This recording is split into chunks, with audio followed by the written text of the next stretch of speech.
Henry Smith was on guard duty on Outpost 75 in the outskirts of the small human colony of Pursa 4.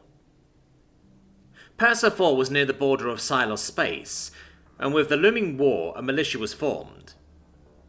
Henry was among the many able-bodied colonists who have volunteered. Hopefully the diplomats can still fix the situation. Among the few gadgets on his desk was a picture of his young daughter. "Don't worry, kiddo. Dad is watching over you." The perimeter alarms rang, not one sector in particular, but all of them at once. Shit. No way is this a malfunction, it's a coordinated assault. "Anyone got eyes on the enemy?" The answer never came. While the colonists scrambled to respond to the attack, a shell blew up a large portion of the outpost. Henry looked around in a daze. He saw someone coming over with a flashlight to check on the wounded. Wait, that's not. Frack! He was too late to get out of the way by the time he noticed the soilless soldier, carrying a plasma torcher, setting the command room on fire. Henry reached for his desk where his daughter's picture rested, grabbed and held the second most precious thing on the planet to him, and shielded it from the flames with his own body. "You can't pass out. You can't pass out." As his flesh melted like wax, his exposed bones cracked due to the intense heat, he kept repeating the mantra. He had one last thing to do. The Silos soldiers went over the outpost, killing any survivors, and gathering any information that might be useful when assaulting the main colony. One of them found a man, still barely alive, holding on to something. As he pried his hands open, he saw what the man held.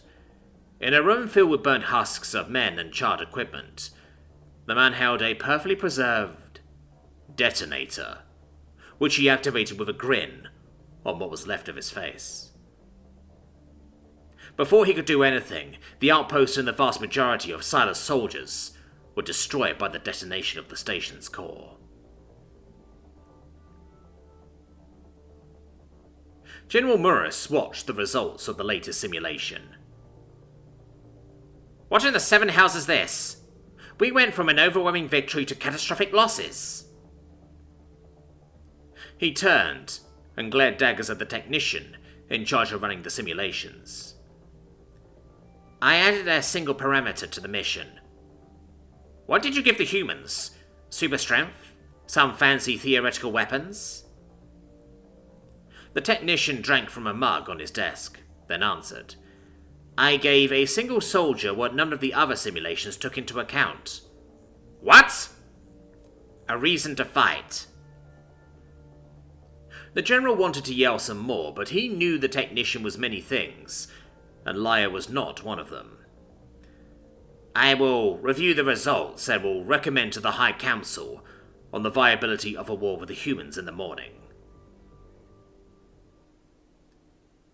As the general was leaving, the technician looked at the picture of his son on his desk. "All I did was make one of them a father, and that was the result. Don't worry, son.